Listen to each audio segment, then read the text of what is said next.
네, 8시 5분입니다. 공무원 연금 파장, 그리고 메르스 사태 확산, 그리스 파산, 중국 증시 폭락, 이런 것들이 한 10여일 동안 있었던 얘기입니다. 물밑에서 조율되고 소통하고 타협해야 되는 정치의 민낯을 낱낱이 보여준 한 13일 정도가 아니었나 싶습니다. 여론은, 우리 국민들은 어떻게 반응하시고 해석하고 있는지 리서치의 배종찬 본부장과 함께하겠습니다. 안녕하십니까? 안녕하십니까? 네네. 그나마 그래도 좀 비가 내서 조금 낫습니다. 그렇죠? 네. 예. 유승민 전 새누리당 원내대표가 사퇴했습니다. 여론은 어떻게 반응하고 있는지 좀 말씀해 주십시오. 네, 정치권도 이 비가 내리는 것처럼 좀 해갈이 됐으면 좋겠는데요. 네. 이 대통령과 갈등 빚다 사퇴한 유 전 원내대표에 대한 강한 동정 여론이 작동하는 것으로 보여집니다. 네. 이른바 언더독 이펙트라고 상대적으로 약자에게 이 동정 여론이 실리는 것인데요. 네. 리얼미터가 자체 조사로 지난 8일과 9일 양일 전국 1000명 유무선 RDD 자동 응답 조사, 네. 표본 오차 95% 신뢰 수준 플러스 마이너스 3.1%포인트, 응답률은 6.4%이고요. 네. 전체 질문 내용과 관련 사항은 조사기관의 홈페이지에서 확인 가능합니다. 네. 차기 대선 후보로 거론되는 인물 중 여권 후보로 누구를 지지하는지 물어보았는데요. 유승민 전 원내대표를 선택한 경우가 전체의 19.2%로 가장 높았습니다. 김무성 대표는 어떻게 됐습니까? 이 유 전 원내대표가 깜짝 1위를 차지했는데요. 네네. 이 오차 범위 내이기는 하지만 그동안 여권 내 1위를 유지하고 있었던 것이 김무성 당대표였지 않습니까? 네네. 이 김무성 당대표를 앞섰습니다. 김무성 대표는 18.8%로 오차 범위 내 2위였습니다. 네. 이 김무성 당대표 다음으로는 오세훈 전 서울시장, 네. 김문수 전 경기지사, 정몽준 전 의원, 원희룡 지사 순으로 나왔는데요. 네. 이번 조사에서 응답자층을 분석을 해보면 유 전 원내대표를 좋아해서 지지한 경우도 일부는 있겠지만 네. 대부분은 이 대통령이 이러한 상황을 만든 것에 대해 마음에 들지 않아서 이 박근혜 대통령의 부정평가층이 네. 유 전 원내대표를 선택한 것으로 분석됩니다. 네. 지금 그 말씀은 여야를 다 합쳐서 여론조사를 하신 것인지, 보수층 또는 새누리당을 지지하는 계층을 상대로 여론조사를 하신 것인지 궁금한데요. 응답자는 특정한 층을 제한하지 않았고요. 이 대상자는 여권 후보로 제한을 한 경우가 되겠습니다. 네, 네.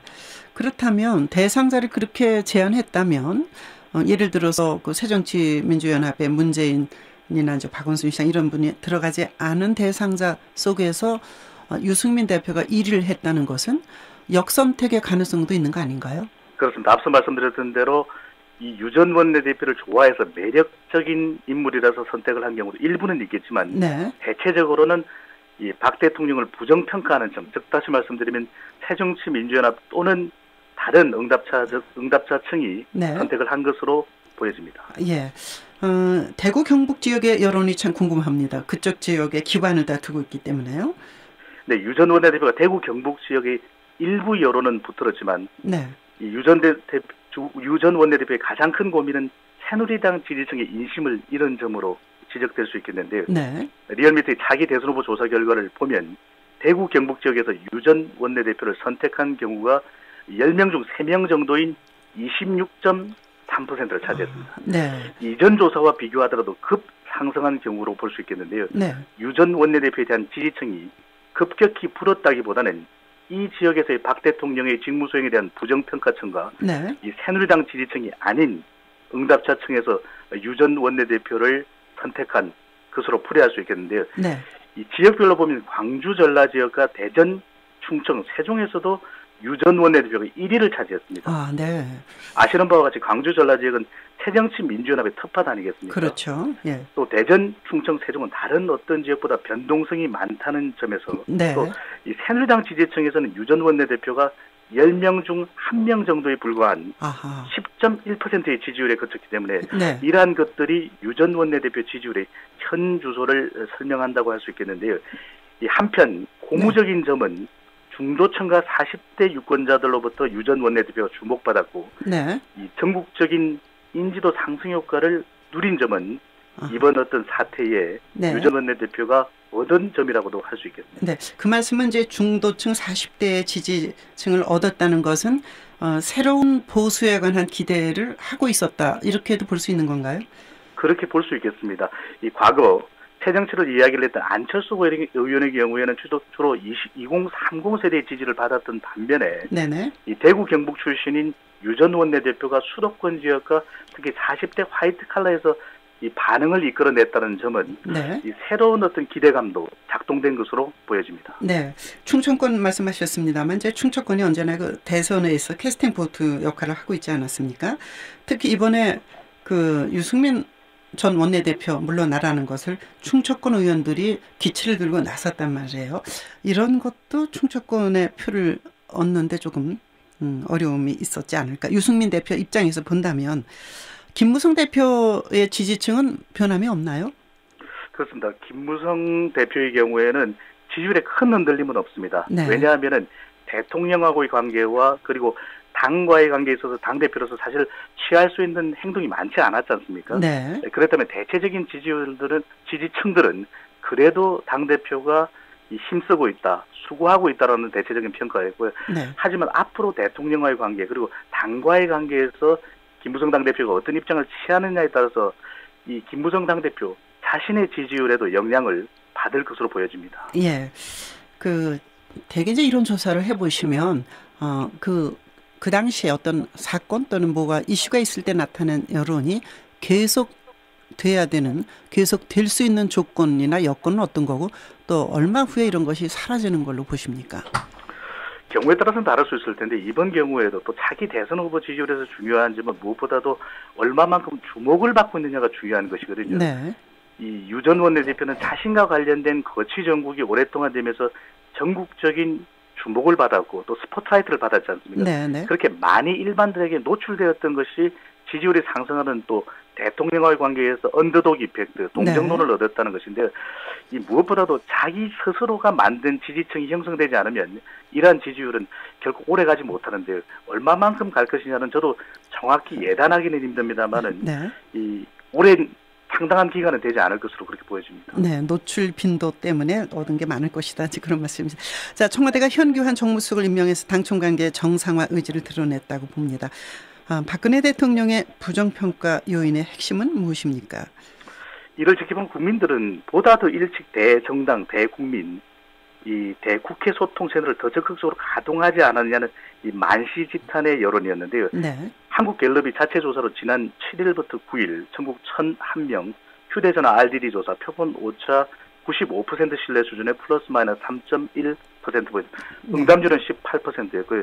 이 전체 질문 내용과 관련 사항은 조사 기관의 홈페이지에서 확인하실 수가 있는데 네. 대통령의 직무 수행에 대한 긍정평가는 소위 지지율이라고 하는데요. 당청 갈등 때문에 32%로 내려갔습니다. 아하, 네. 대통령이 직무 수행을 잘못하고 있다는 부정평가는 10명 중 6명에 가까운 59%로 나타났는데요. 네. 이 대통령 직무 수행을 잘못하고 있다는 부정평가의 가장 큰 이유는 앞서 말씀 주신 대로 소통 미흡으로 나타났습니다. 네, 네. 그 외에도 소통과 관련된 이유로 독선, 독단, 이 자기중심적이라는 평가와 아하. 국정 운영이 원활하지 않다, 리더십이 부족하다, 당청 갈등 등의 이유가 부각되는데 이 현기한 정무수석이 임명되었다 하더라도 새로운 원내대표와 정책위 의장이 임명된다 할지라도 이 얼마나 당청 간에 그리고 정부와 야당 간에 쌍방향 소통을 하느냐, 네. 단순한 메신저가 아니라 이 정치권의 요구와 국민 현장 민심을 대통령에게 네. 전달해 줄 수 있느냐가 이 대통령이 소통의 이미지로 전환할 수 있는